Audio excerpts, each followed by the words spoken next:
Welcome to the latest episode of our podcast series for advisors considering the independent space. Today's episode is Controlling My Destiny, Insights from a $300 million UBS Breakaway, a conversation with Lori Siegel, founding partner of Centrix Wealth Partners. I'm Mindy Diamond, and this is Mindy Diamond on Independence.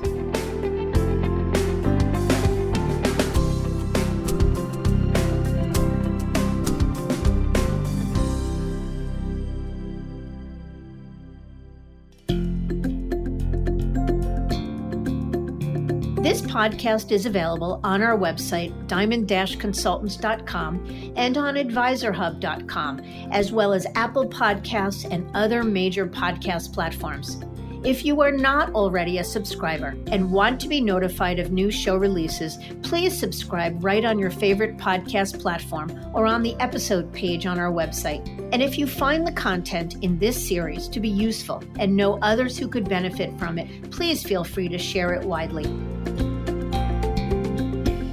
We record this episode after wrapping up 2 months of the national lockdown, at a time when many of us have grown accustomed to a work life that's primarily conducted via phone, Zoom meetings, and FaceTime. The good news is that technology has proven to be our friend, guiding us down avenues where we ultimately found efficiency and flexibility, and paving a way for new work habits we have only begun to appreciate. During these last several weeks, we've taken the time to talk with advisors and industry thought leaders to get their view on life during the crisis and how they expect it will reshape the wealth management world going forward. And while many shared common concerns, no two conversations have been the same. There are unique experiences and points of view, providing teachable moments for all of us who listened in. Take our guest on this episode, Lori Siegel, certified financial planner and founding partner of Centrix Wealth Partners based in Houston, had just celebrated her first anniversary as an independent business owner when the crisis hit. After a decade with UBS, she and her partner, Robert Russo, recognized that it was time to make a change and that another employee model wouldn't allow them to achieve all that they were hoping to for their clients and business. So they opted to go independent with Raymond James Financial Services, the independent broker-dealer model, and have found that the flexibility of independence, along with the support of Raymond James, has served them incredibly well through the crisis.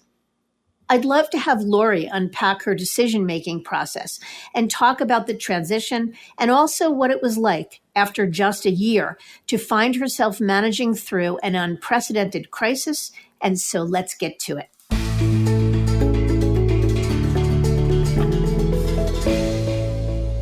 Lori, I can't thank you enough for joining me today.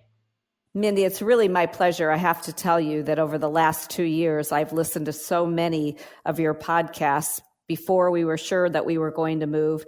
And then during the year that we took and worked with your partners on making a move, every single one of your podcasts I listened to glean knowledge. So I am just really excited to be able to hopefully help someone else.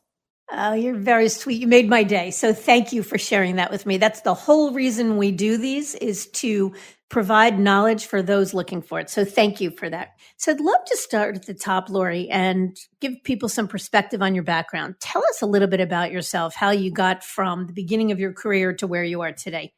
Absolutely. So I'm a certified financial planner and the founding partner of Centrix Wealth Partners, but I started quite some time ago, back in June of 1996, as a 38-year-old on my own at Smith Barney, no family money, and just really had wanted to make a change from being in medical sales, and thought that I could work longer and make a more significant difference for people if I helped them with their money. So that was really the path that I started on. And then my partner started with me as my intern when he was in college a little over 15 years ago, and we've been together ever since. So it was Smith Barney to UBS, is that right? That's right. 13 years at Smith Barney and then 10 years at UBS before starting. Yeah, it's so interesting. I was just reading the Forbes top women advisors list and reading about a lot of the women winners. And they all have amazing stories, but there's so much common ground. So many of them came from careers other than financial services, like you're saying medical sales. I was reading that one of them was a private investigator, another one a nurse, another one a teacher, another one a competitive swimmer. So really interesting. What was it about financial services that drew you to it? Well, my sister-in-law was in the business and at Smith Barney at the time, even though I didn't go into business with her. And I just looked at it and I thought, I can do this and I can make a difference in people's lives. I really had kind of wanted to be a doctor, but wasn't willing to go back to school at that point in my life and start over and have the quality of life that you could have as a doctor. And so seeing what she did, it really spoke to me. So I took a certified financial planning class at Rice University, felt like I could do it, and boldly went in and sold myself to Smith Barney. And here you are. That's great. What a great story. You guys left UBS with your partner, Robert Russo, in February of 2019. So tell us what the business looked like at that time. How much were you managing? Who was on the team, et cetera? Sure. So honestly, a lot of it looks pretty much the same. So we were managing just shy of $300 million when we left UBS in February 2019. And at the peak of the market this year, it was pretty much the same asset base. Yes, we left some people behind, but we also grew since we left. And our team was exactly the same. We had 3 support staff at the time. Our senior assistant had been with us really for about 9 years. And the other 2 assistants that came with us were very new. In actuality, one assistant who had come from Bank of America had been with us about a year. And then we hired a young man about 30 who was new to the industry. And he started with us the May before we left. So they all came with us. And one of the things that a lot of our clients said was the fact that we had kept the whole team together really meant a lot to them in our move. Interesting. And actually, that's what I was going to ask you. So you've really got a 1-year perspective. And for perspective, we are recording this smack in the middle of what I think is week 8. You sort of lose track of our national stay-at-home order. Right. Although I think Texas is further along where you are than we are in New Jersey. But nonetheless, a strange time and certainly a monkey wrench in building a business. But from your perspective, is being at 300 million today, do you consider that a win from where having left at 300 million? Because it sounds like it certainly was. It sounds like everybody followed you. The team was intact. They followed. And at the height of the market, you found yourself in exactly the same place you were when you left. And I think for most, that would be a win. Absolutely. We thought it was a win. We feel it every single day. We kept almost all of the relationships that we wanted to keep. And, that's the base of everything we do, right? Are the relationships that we have. And then having our whole team come with us, it was so gratifying. Everything has been as much or more than we imagined in making this change. So we never looked back. It's only been positive things in the transition. So we count ourselves lucky, and we also feel like we have always been very proactive in how we took care of our clients, and that really showed up in who followed us. Paid off. Yeah. That's actually a really big statement, Lori, to say we haven't looked back. We were thrilled. There hasn't been a day since last February that we regretted what we did. That's a particularly big statement, especially during this global crisis that has made the market incredibly volatile and everybody's taken a hit, et cetera. So I want to come back to that in terms of what were the drivers and what's it been like. But just to stick with that statement for a minute, what do you think is the single biggest thing that makes you so glad you are where you are today as opposed to back at UBS? Feeling like we control our own destiny.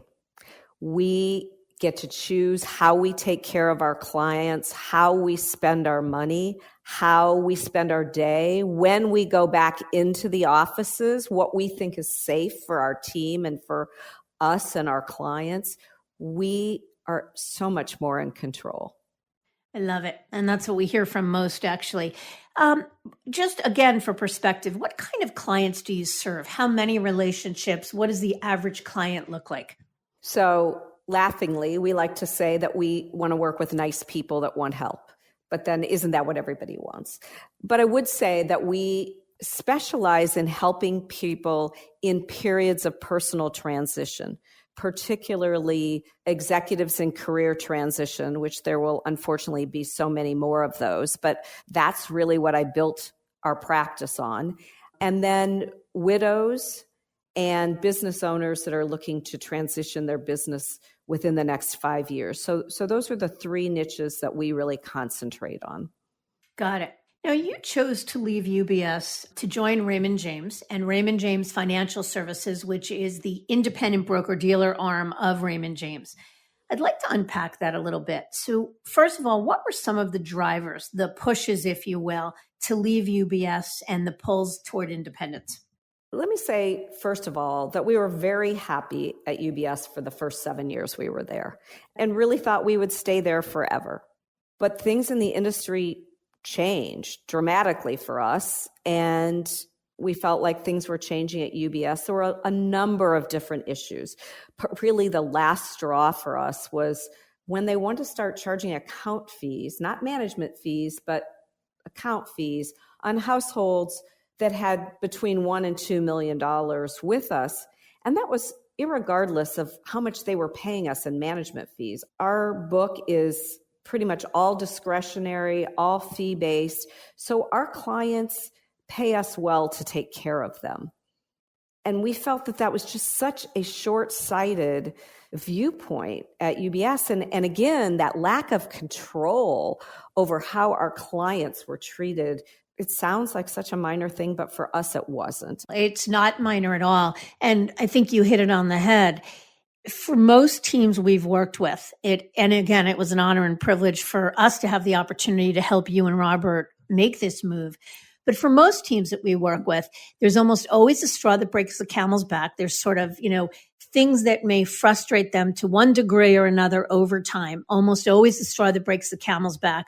And almost always, if you sort of bring it down to, so what is the frustration? The specifics may be different, but it is almost always about either the loss or lack of control. So why Raymond James? I mean, there's many, many independent broker-dealers, and then you've got the RIA space. So lots of flavors of independence in this mainstream option of independence these days. Why Raymond James? Yeah, so we didn't want to be in a situation where we had to rebuild or build everything from scratch. So we knew that we wanted to be in a situation where we had a lot of aspects of the business packaged for us, if you will. We also knew that reputation of the firm and just the vibe of the firm, if you will, was really important to us. We don't work with ultra high net worth people, but we do work with high net worth people. And we wanted whoever we were affiliated with to be a name that they would be comfortable and proud of. So it was really twofold in how we looked at that. And with Raymond James, we really felt like we got the most of what we wanted in support with the best cost structure for us. We really love the culture of the firm. It sounds silly, but they really are different than Wall Street firms. However, it was a name and a structure that our clients could easily wrap their arms around after the transition. And we felt that it would be easy for them to understand that aspect and that affiliation with Raymond James. Yeah. And it sounds like the proof was in the pudding because you're saying all your clients followed. So it sounds like that was a good bet. Yeah. And it's so funny because you're right that, the word culture is sort of one of those fluffy words that most anyone can use to say, oh, my firm has a great culture. But There's something about the culture at Raymond James that everybody says is the main reason they join. And all anyone has to do is go on a home office visit to their office in St. Pete. And I've had the privilege of doing it as well. And walking around, and first of all, it's a beautiful space, and you see happy people who want to be there. And it really is a firm that is all about seeing the advisor as client. And the notion of control, it's a belief whether you're an employee of Raymond James or you're an independent contractor, as you are with Raymond James. The belief is that you own those clients regardless of the affiliation model. Yeah, that was also very key for us, is the ownership of the clients after everything that we had been through. Yeah. One of the other things that a lot of people like about Raymond James is that they have a robust in-house marketing team. How much did their marketing capabilities influence your decision to join them? I would honestly say it wasn't a main factor. They've been incredibly helpful. We've worked very closely with them, and it was a benefit. But if I was making a choice and they didn't have that, I could still feel like Raymond James could have been the home for us, because the other things are more difficult in my mind to duplicate. And even working with the marketing team, we work with outside marketing people as well. Yeah. And in your exploration, did you consider the RIA hybrid space at all?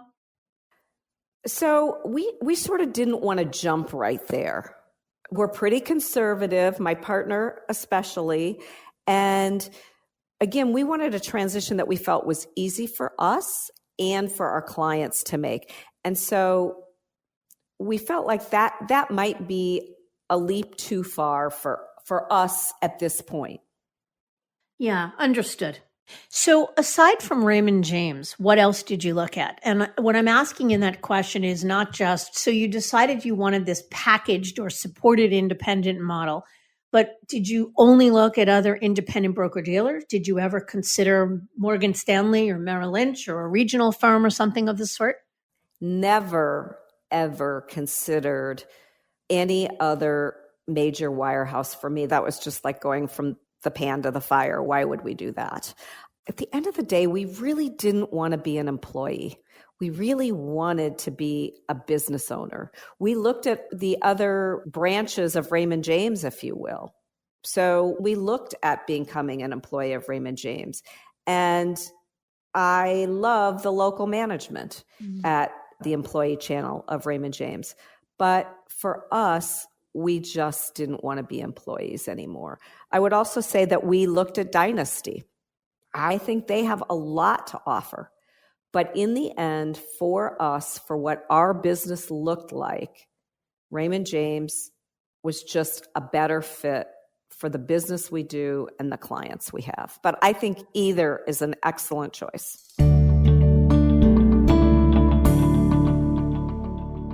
Right. Well, that's actually an interesting observation. Dynasty, and for those unfamiliar, which is essentially a service provider or platform firm that enables advisors to break away from the wirehouse world, like Lori and Robert did from UBS, and form their own RIA. But for a lot of people, the hybrid RIA space is a bridge too far. They want a version of more supported independence. And while they want more freedom and control than they have as an employee at, say, UBS, they don't want to be responsible in the end for compliance and have to build something from scratch. They want something more packaged and turnkey. So that makes perfectly good sense. You mentioned that the transition experience was good. Can you just give us a little color of in terms of what that looked like? Boots on the ground, who from Raymond James was there? How did that work? Yeah, absolutely. So they have a whole transition team, and we spent a lot of time discussing on the front end how many people we wanted from their team and how many weeks we wanted them to be there. So they were with us for 5 or 6 weeks, 1, 2, or 3 people from the home office that really knew all the paperwork. And then we had our whole team. The process was tight. We really worked hard to get it all done. Yeah. And it sounds like it was seamless. Yes. Oh, it was totally seamless. That's what I wanted to say. That not only was their staff excellent and so helpful, but our staff was excellent and worked so hard. Process is so important to this. And what I would say to anybody considering this is make sure that you're thinking about your process in advance, how you're going to bring all those households over. We only have like 110 households. So we have a pretty tight book, a lot easier. Somebody that's got 3 or 4 or 500 households, a lot more time and energy is going to go into this. But it was exhausting, but went, I think, very well. You make a good point. There's no sugarcoating the hard work and energy that it takes to make a move of any kind, but even more so the leap to independence, because one, I think there's more emotional stress because it's a bigger leap. And because at the end of the day, the buck stops with you. You're building your own business, even when you have the support to do it. And there's a whole nother level of due diligence. Exactly. And but well worth of work that goes into it. And I think most would say that as well. I wanted to ask, you mentioned looking at Dynasty, and you mentioned looking also at the traditional employee-based option of Raymond James, the Raymond James and Associates, or the regional firm option. Using that option, the regional firm employee-based option versus being independent with Raymond James Financial Services, there is more transition money available in being an employee. So how did transition economics, the recruiting package offered, how did that play into your decision of, do we go independent or do we remain as employees, and with whom? We were really not concerned about the upfront money for us. First of all, if you're concerned about the upfront money, Raymond James is not going to be the highest paying on the street. So you're probably going to cut them out right from the start. But we knew that over the course of a long period of time, we felt like economically it would be in our best interest to be independent. However, again, the driver was that control piece.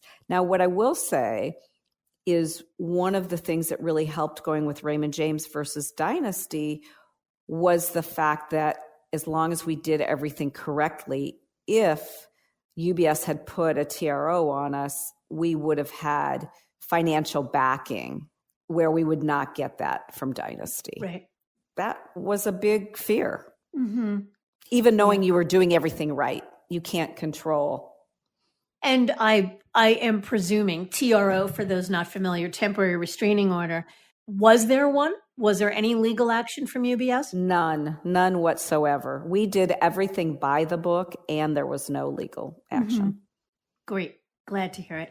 So I want to pivot for a minute to this moment in time. As I mentioned at the beginning, we're recording this in the midst of the greatest financial crisis. So let's focus on that for a bit. How have your days changed in terms of how you're managing your time and the work that you're doing on a day-to-day basis now versus, say, 2 or 3 months ago? Yeah, well, like everybody else, right? Sort of rolled out of bed and went to our dining room or our family room to go to work.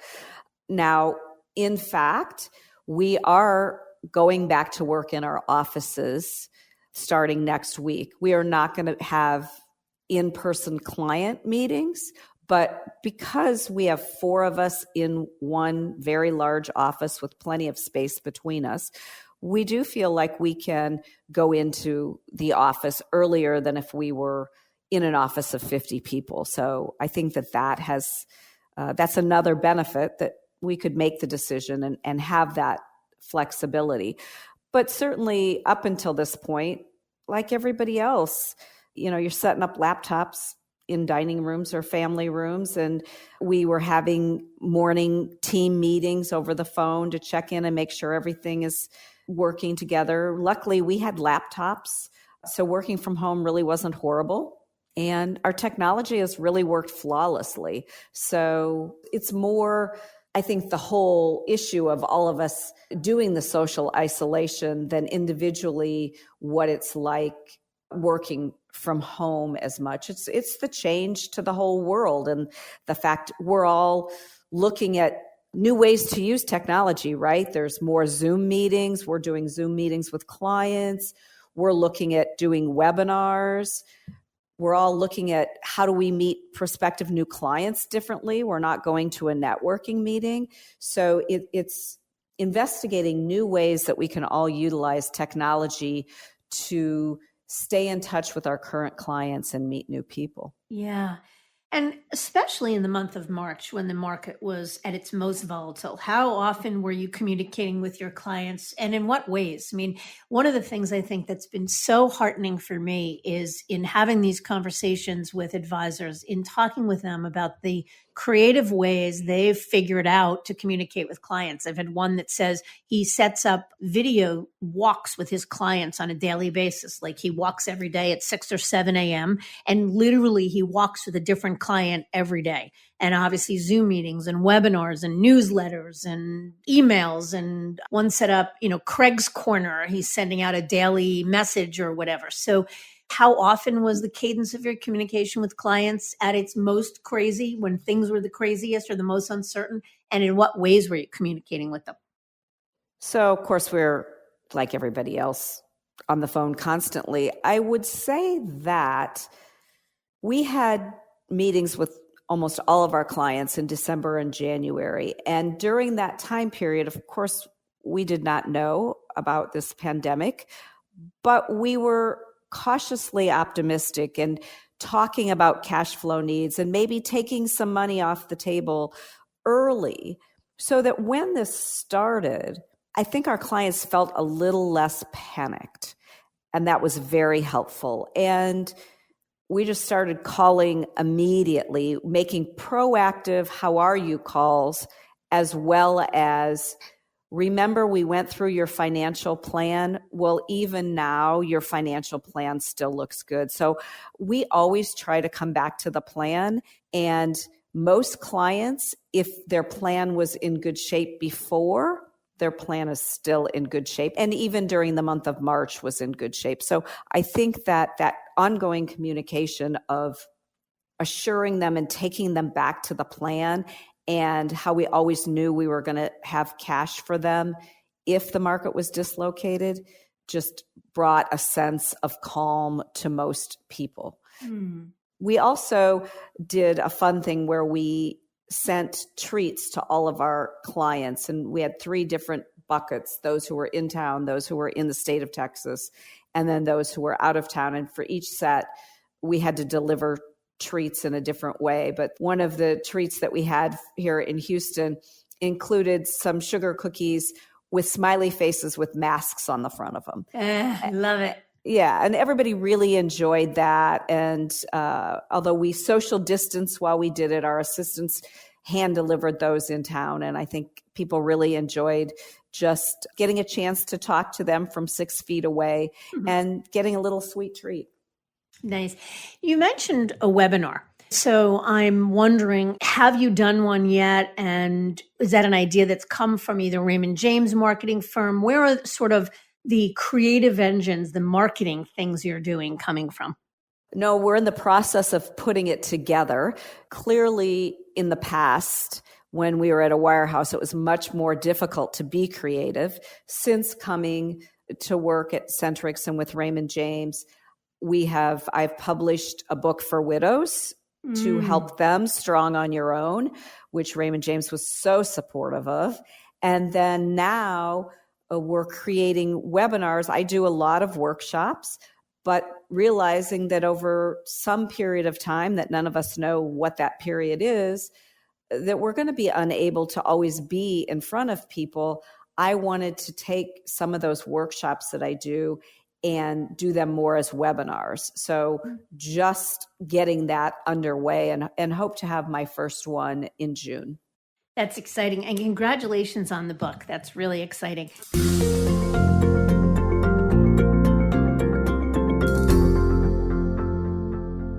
How has Raymond James supported you in your business? I'm asking in general, but probably more specifically at a time like this in the midst of crisis.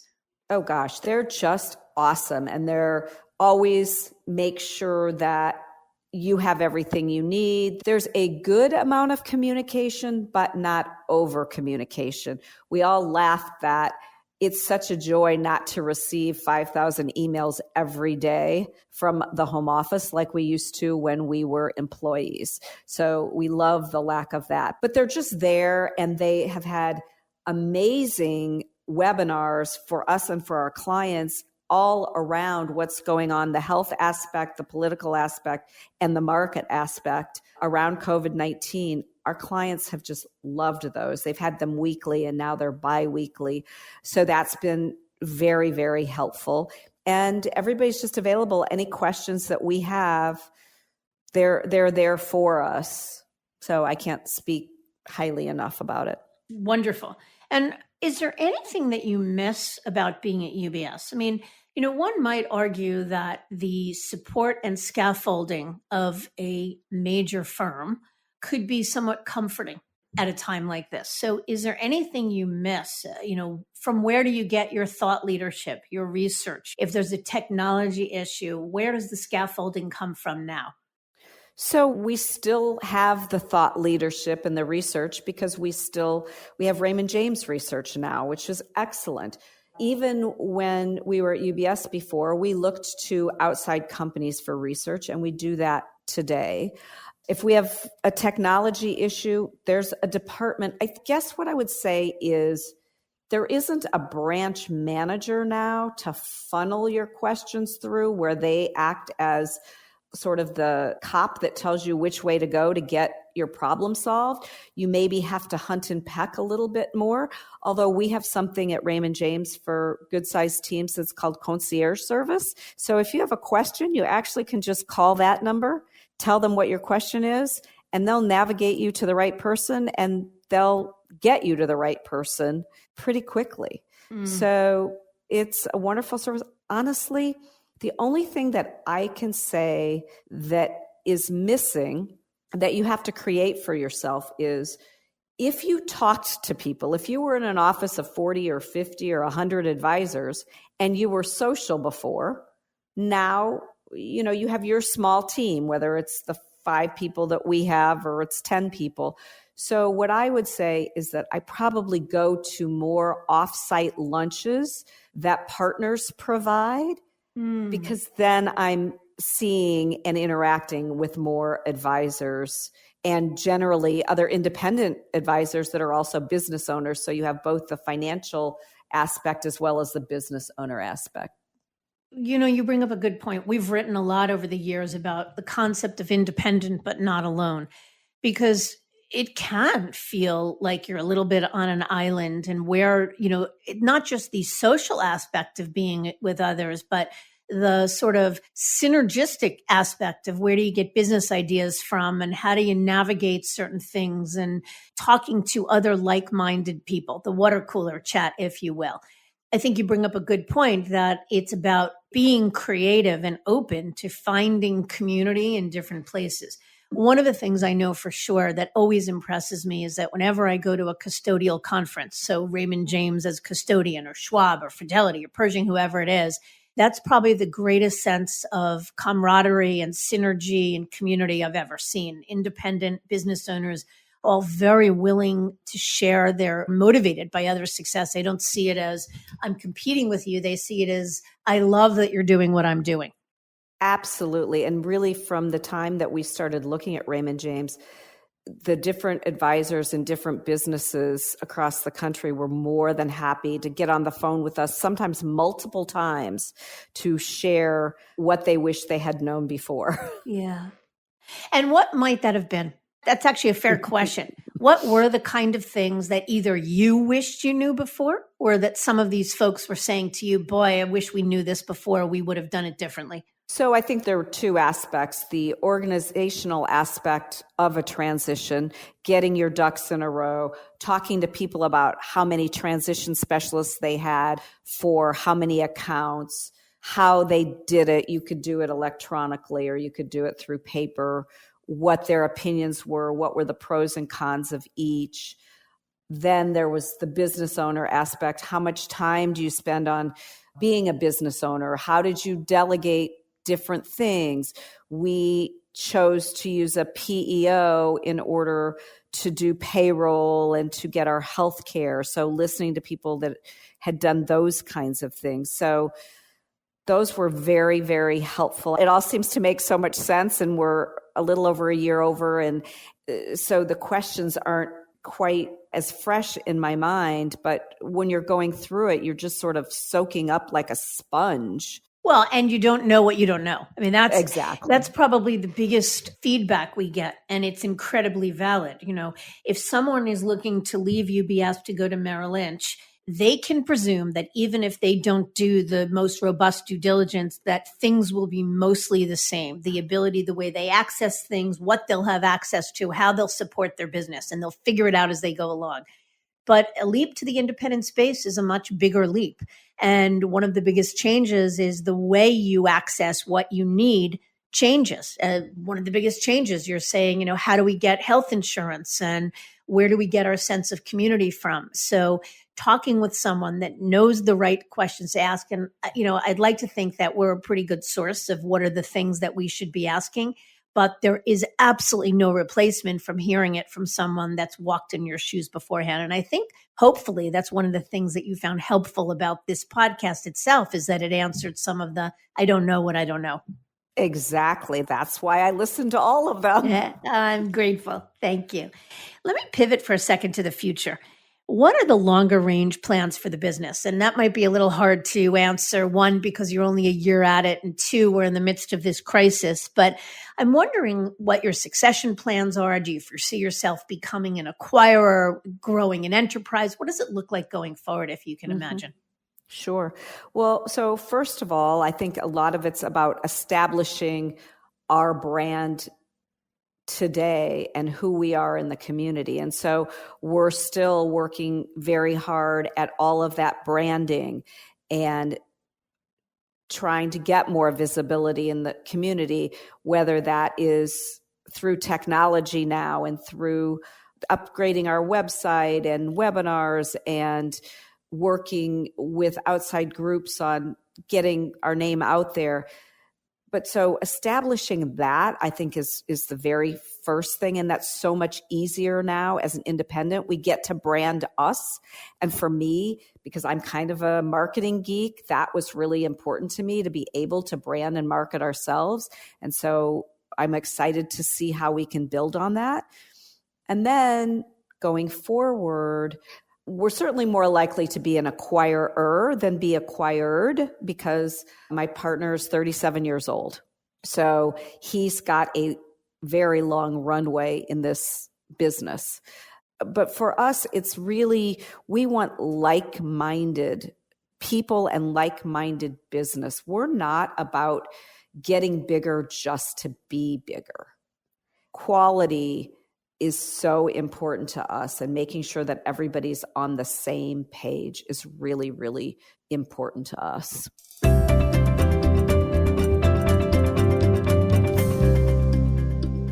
Let me ask you one final question. I think a lot of people are acknowledging, advisors or otherwise, how this crisis will have changed them.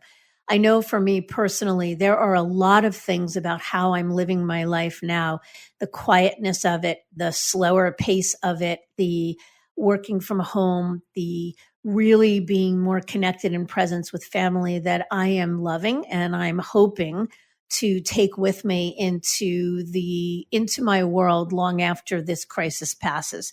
So I'm wondering, just what do you think? How have you changed? What do you think are the things that you will take with you when we come out of this? I would say, first of all, that fortunately or unfortunately, we aren't really getting a lot of time to pause and think as other people are. Our days are so full, and now I'm cooking and cleaning and doing the wash for 3 people every night. So I haven't had the ability to contemplate as much as I might have thought I would.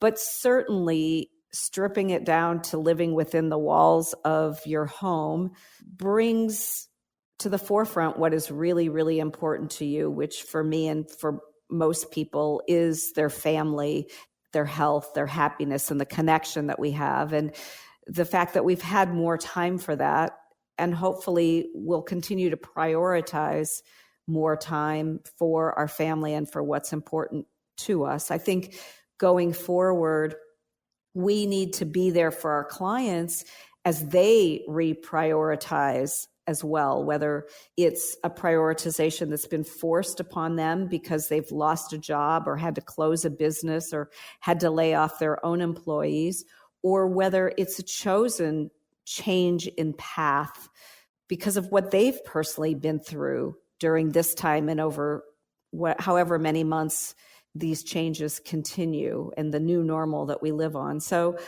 I just hope that we all can really be a helpful force for our clients to achieve what they want as they may pivot from what they thought was their life plan. And I think that's, look, the best advisors will be present, more present to their clients' needs, meeting them where they're at, being good listeners, and helping them to navigate whatever the new world looks like, whatever their new world looks like. Absolutely.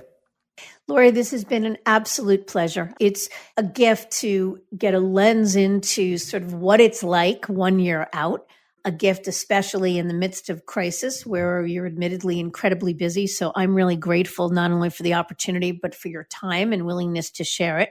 And look forward to staying in touch and hearing more great things about the book you've written and the webinars you're going to be doing and all the things you're going to be doing to establish your brand and continue to grow. Thank you so much, Mindy, and stay safe and stay healthy. Same to you.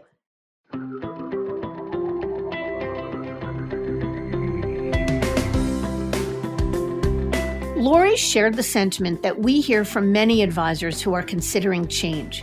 That is, I don't know what I don't know. I'm grateful to have helped her fill some of those gaps along the way, and also grateful for her sharing her perspective on what life is like as an independent 1 year out. I thank you for listening, and I encourage you to visit our website, diamond-consultants.com, and click on the tools and resources link for valuable content. You'll also find a link to subscribe for regular updates to the series. And if you're not a recipient of our weekly email, Perspectives for Advisors, click on the blog link to browse recent articles. These written pieces are an ideal way to stay informed about what's going on in the wealth management space without expending the energy that full-on exploration may require. Feel free to email or call me if you have specific questions. I can be reached at 908-879-1002, or these days on my cell at 973-476-8578, or always by email, mdiamond@diamond-consultants.com. Please note that all requests are handled with complete discretion and confidentiality. And again, if you enjoyed this episode, feel free to share it with a colleague who might benefit from its content. And a special thanks to AdvisorHub.com for sharing this podcast with their viewers and subscribers. This is Mindy Diamond on Independence.